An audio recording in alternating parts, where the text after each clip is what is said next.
নমস্কার, আপনারা শুনছেন বলতে হবে ইন্ডিয়ার আজকের পডকাস্ট। নজর গুরুত্বপূর্ণ খবরগুলির দিকে। প্রচার শেষ। 7 দফা লোকসভা নির্বাচনে দ্বিতীয় পর্বে শুক্রবার ভোট গ্রহণ 13 রাজ্যের 88 আসন। মুসলিমদের নিয়ে মোদির মন্তব্যের প্রতিবাদের সাজা। বহিষ্কৃত বিজেপির সংখ্যালঘু মোর্চার নেতা। যোগ্যদের নিয়োগ এবং মুখ্যমন্ত্রীর পদত্যাগের দাবিতে কলকাতায় মিছিল করল বাম কংগ্রেস। কটাক্ষ তৃণমূল। মন্ত্রী শশী বাজার পার্টিতে হঠাৎ হাজির বিজেপি প্রার্থী তাপস রায়। গুরু পাজাকে শ্রদ্ধা। অনুব্রতে কি আগুন আছে জানি না, কিন্তু গরিবকে ফেরাতে না, মমতা বললেন কেষ্টহীন বোলপুরের প্রচারে। ঠিক সময় দরজা খুলল, দলটাকে উঠিয়ে দেব। হুঁশিয়ারি অভিষেকে। পাল্টা কটাক্ষ বিজেপির। যোগ্যদের পাশে দাঁড়াবো।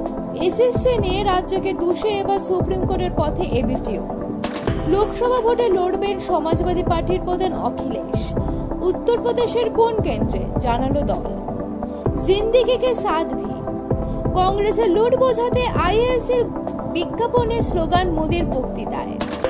তৃণমূলের তারকা প্রচারক তালিকা থেকে বাদ রাজ্যের সভাপতি সুব্রতের নাম। দলের অন্দরের জল্পনা। সমাজ মাধ্যমে অনীহা। বাবার মৃত্যুকে বদলে দিয়েছে তাকে, নাকি পুরনো প্রেম, বললেন অরুণিমা। শাহরুখ খান, সালমান এবং আমিরের মধ্যে কে সেরা তারকা, মত জানালেন মনীষা। 43 বলে 88 রান, 8 ছক্কা।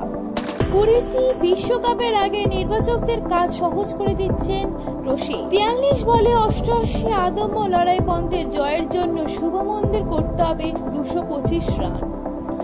টি-20 বিশ্বকাপে দূত হলেন উয়েসেন বোল্ট, ঘোষণা আইআইসি।